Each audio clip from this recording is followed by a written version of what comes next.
Hi everyone, it's Mary with Happy Pine Soap. Welcome back. If this is your first time stopping by, thank you so much for supporting my channel. Today we're going to be doing a 70s inspired colorful column pour for cold process soap. I love making these tutorials, so feel free to hit the subscribe button because more will be coming out on a weekly basis. And without further ado, sit down, relax, and let's get started. For this design, we're using 7 colors. They are all from Mad Micas, and they are all neons with the exception of the black one. The black one is going to be Zero Gravity. The neon yellow is Tennis Ball Breaker. The green is Radioactive. Blue Shocker is the blue one. Grape Ape is the purple. Tickled Pink is the pink one. And the orange one is Cheesy Poof. And our fragrance here is going to be Fruit Loops. This is an amazing fragrance. I love it. My whole family does actually. And when I make soap, family members actually fight over who gets to use the soap. So I'm making a big batch this time. This will be a 4-pound batch and it will be essentially 66 ounces. And I will be dividing each color in approximately 9.5 ounce batches. And each of these batches will get essentially 1/8 teaspoon plus 1/4 teaspoon of mica, and then it will be blended with a 1/2 tablespoon of lightweight oil, and I used sweet almond oil. And these are already pre-blended and ready to go, and the fragrance is measured out at 3.6 ounces.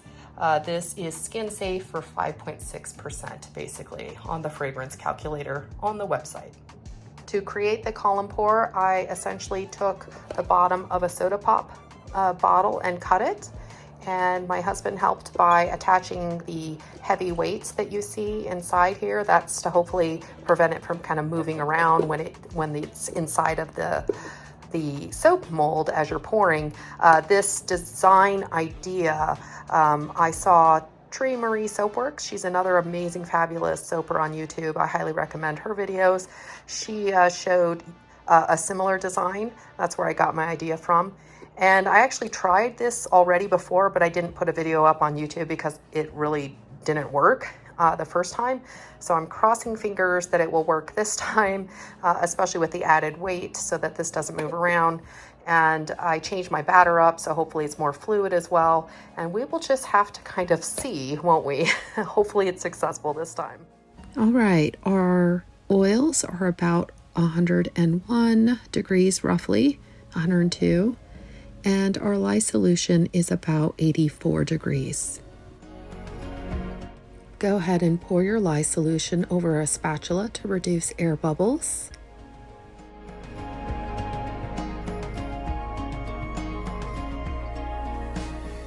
Now we're ready for blending the oils and lye.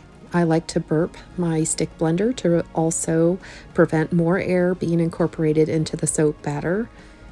You will do it about 10 seconds roughly, and then you will pull the bell of the stick blender up and check it.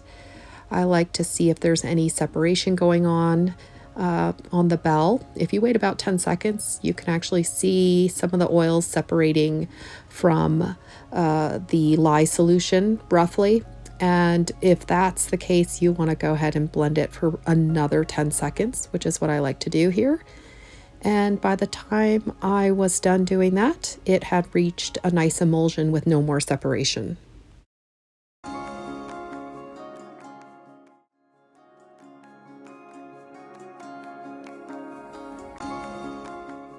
Okay, I wanted to make a special note here about this fragrance. Fruit Loops is amazing, as I mentioned, but it will turn brown as the soap cures. So that is why I'm using neons, because the neon pigments will actually keep their true color and will not change or morph as the soap cures. I am pouring off 9.5 ounces. Each color will have approximately this amount of soap, and so they each will have their own pour container. I'm adding the mica now to the first pour container. You will do the exact same for each color in their own individual pour containers. Go ahead and give it a good stir to make sure the color is uniform throughout. Okay, we're ready to start pouring. In this case, I started with the neon yellow, and before I poured any of the other colors, I also poured a small layer of the dark gray, and essentially I poured for about, I would say, 10 seconds roughly, slowly and carefully. The idea is you're trying to make these petals, basically, as you see them start forming, you want to kind of make them even so that each color has approximately the same amount as the prior one. But a lot of this is completely up to you. I think this is a fun design because you can really play with colors and really make it look like whatever you would like it to look like. So that's kind of the fun of soap, is it becomes very much like fluid art. And for me, it's a form of play and creativity. So there's really no absolute right way to do this. You can just kind of play around and see what you like as well.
Okay, we're getting towards the end. I actually ran out of the dark gray color, so I ended up just using the colors and finishing the soap off simply with the colors that still had plenty of batter left.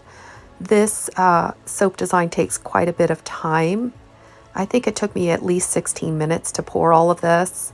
So you definitely want a recipe that's going to stay fluid for a long period of time. That's the key for success here with this column pour.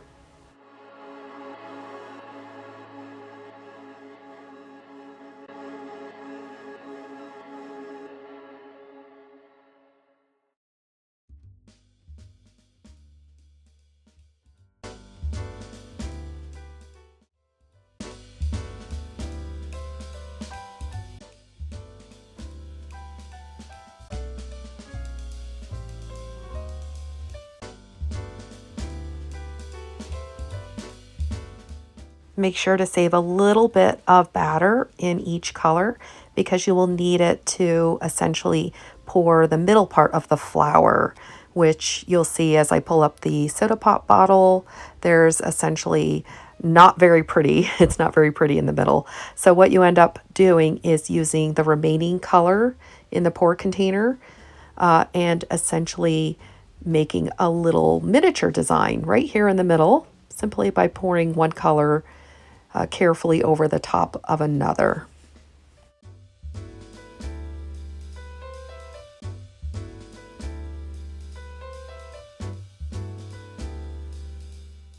Go ahead and gently tap your mold on the counter to release some air bubbles.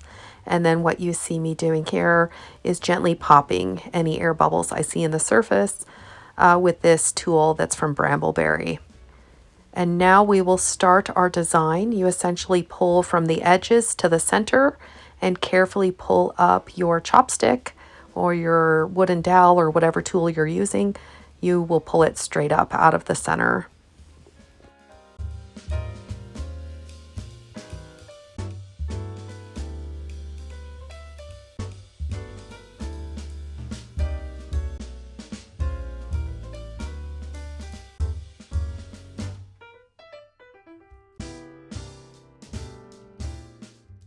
What I found as I was doing this is I think the hardest part of this design is knowing when to stop swirling with your chopstick. At different points, I thought to myself, well, do I keep going or do I stop?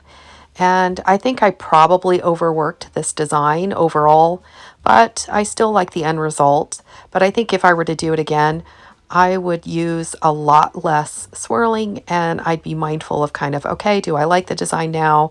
And don't overkill it.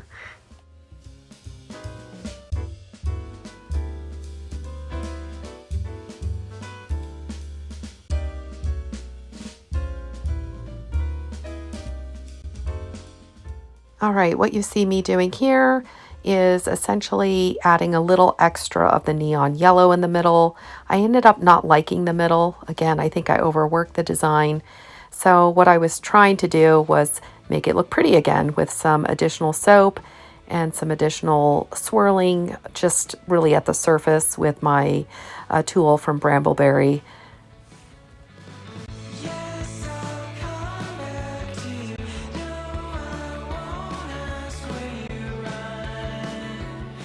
Okay, here is the finished design right before I put it in the oven.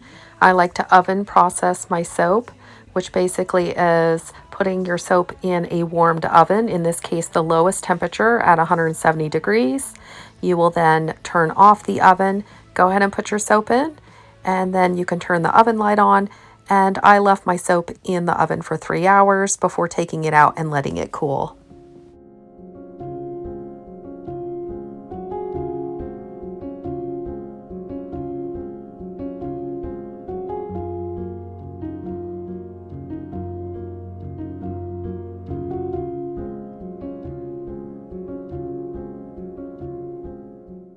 All right, we're ready to cut the soap. I did wait 48 hours to cut the soap since this is a softer recipe. And this is the Caterpillar soap cutting station from Custom Craft Tools. It's amazing for splitting your slabs into the appropriate amounts for soap bars. In this case, I am splitting my entire slab into essentially thirds, and then I will cut the thirds into soap bars.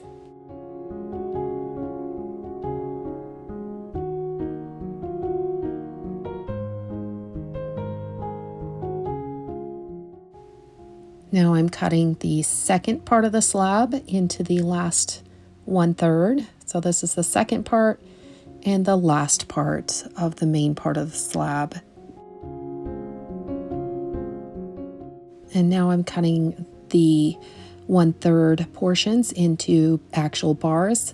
What I like about the Caterpillar soap station is that it comes with a nice little metallic ruler, and you can actually measure your soap bars for a perfect cut each time. In this case, I'm measuring them at 2 inches across. So I think these bars, if I recall, are about 3 inches by 2 inches.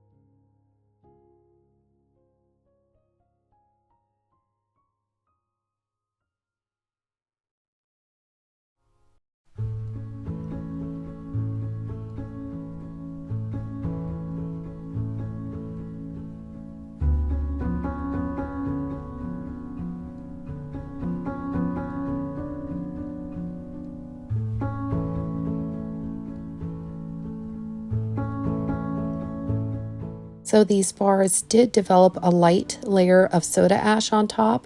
That's that really fine film of white that you see over your soap sometimes. This is completely harmless. It's from the oxygen and carbon dioxide in the air interacting with the soap as it cures, and it's purely cosmetic, but in cases where you have a pretty design, it can really make it hard to see it. So that's why I decided to plane the bars as well with this planer that you see here. This is from Lilu Soap Tools. This is really an amazing stainless steel heavy duty planer as well.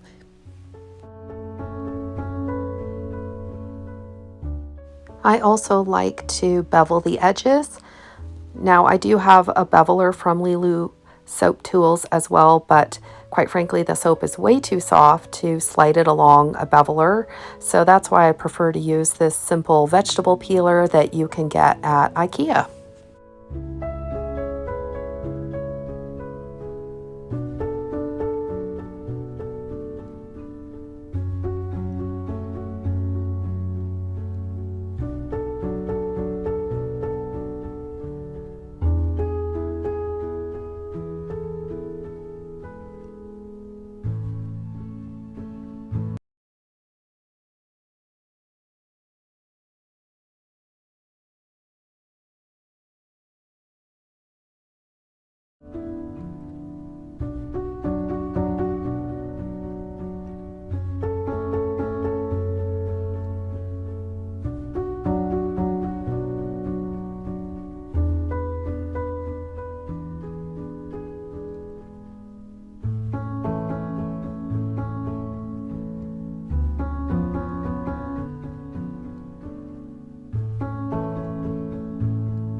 I really hope you enjoyed my soap tutorial.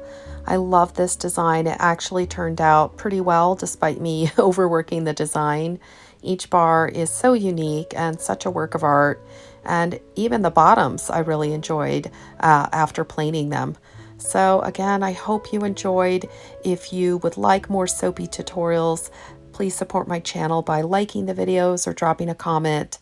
And definitely subscribe if you would like to. And I appreciate all of your support, and I look forward to seeing you all in the next tutorial. Take care, everybody.